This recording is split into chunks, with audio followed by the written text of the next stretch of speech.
During lunch with my wife's family, my phone buzzed. Unknown number. Don't react. They're recording you. I kept smiling. I kept chewing. But the room shifted.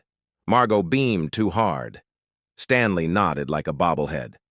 Belle tapped her. Wine glass, tap, tap, tap. Pause, tap, tap. Her tell. Darren flexed his CrossFit stories at me. Isla pushed food around her plate. Another text slid in. Check behind the family photos when you get home. Top shelf, living room, you're not paranoid. I swallowed hard and played along. Long week at work, I said. I'm fine. That night, Belle was out cold in 5 minutes. I crept to the living room, reached behind the big family portrait, and felt it. Felt a tiny camera, black, warm, pointed at our couch. I found 2 more, one behind Micah's team photo, another inside the silk roses Margot gave us. I didn't smash them. I bagged them. Evidence. Belle's office was always locked. Not tonight. I picked it like a college kid with a bobby pin. On her laptop, buried 3 folders deep, I found it. Clips, JW, dozens of files. Kitchen, argument, JW, 0927.mp4. Garage, phone call, JW 1003.mp4. Mood, I change, JW 10-15.mp4. Regular moments labeled like pathology. I copied everything to a flash drive, shut it down, and locked the door behind me. The next day, my son was quiet. Micah is 8. He never stops talking, but on the drive home, he just stared out the window. Buddy, you okay? He pulled a folded note from his backpack, typed, cold. Be careful. They're using your boy. My chest went hot. When did you get this? Lunch. He swallowed. Dad. Grandma asked if you ever get scary angry. She said if you do, I should tell her. She said if you and Mom get divorced, I could live with them. There it was, the end game. I hugged him. You're safe with me, that won't change. That night, I called the sharpest family attorney I could find. Rowe Family Law, this is Giselle. Ms. Rowe, my in-laws are trying to set me up and take my son. Within 72 hours, we had a no-contact order. No private access to Micah, no coaching, no custody talk. They escalated. Thursday morning, my car was vandalized. Coward on the driver door. Freak across the hood. Unfit on the back window. Micah's voice shook. Dad, are you a bad dad? I knelt to his eye level. Do I make you feel safe? He nodded. Do I help with homework? Make you brush your teeth? Another nod. A small smile. Do I love you more than anything? Yeah. Then I'm exactly the dad I'm supposed to be. 2 days earlier, I had installed a camera over the garage. At 2:47 a.m., the hooded vandal lifted her head, clear as day. Margot. I sent the footage to Giselle. It went straight into the case file. Belle started reading from a script. How was therapy? She asked. I wasn't in therapy. Did you take your medication? I didn't have medication. You seem unstable. Enough. I invited them, all to dinner. My tech friend Jonah wired the dining room, hidden speakers, a ceiling screen, one button on my phone. I cooked like it was our last supper. Herb-crusted lamb, roasted vegetables, chocolate mousse. They arrived at 7. Smiles, perfume, fake hugs.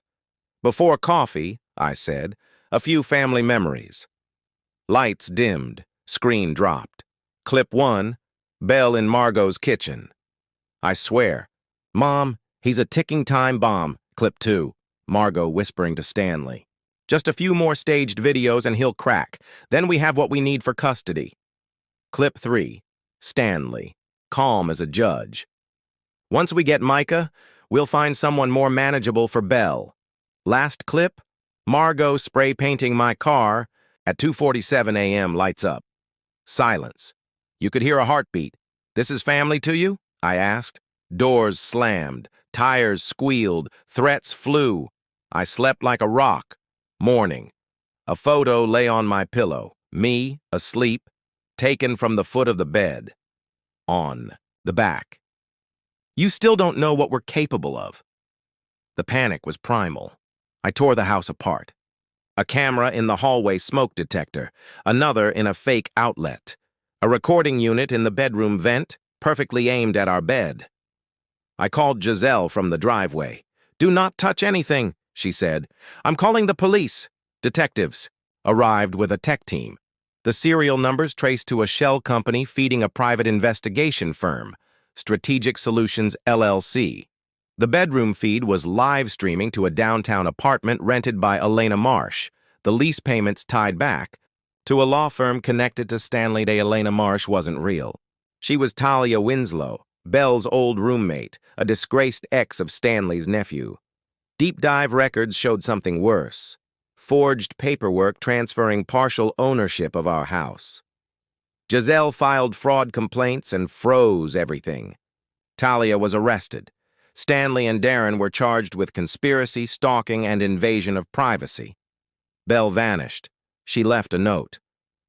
"I'm sorry. I never meant for it to go this far. They still had reputations. I fixed that." A week later, Stanley and Belle spoke at a parenting symposium, Modern Co-Parenting.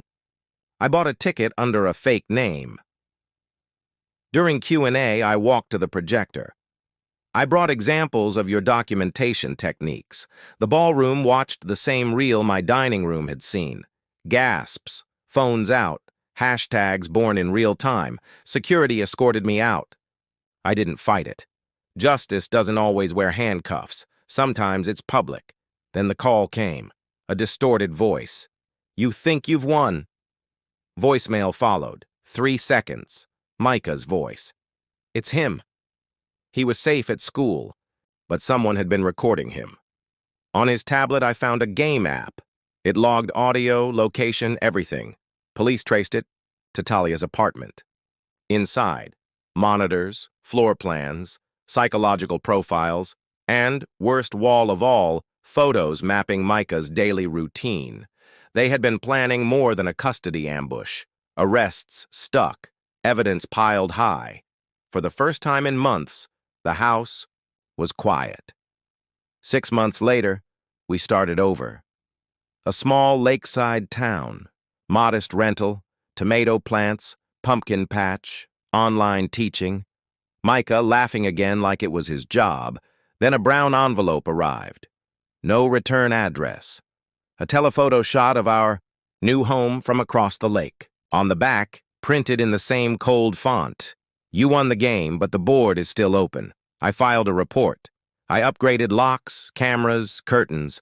I tucked my kid in and watched the water go dark. Monsters don't always look like monsters. Sometimes they wear pearls and polos. Sometimes they toast at Sunday dinner and say they're worried about you. But here's the thing. I'm not invisible anymore. I have evidence. I have boundaries. I have my son.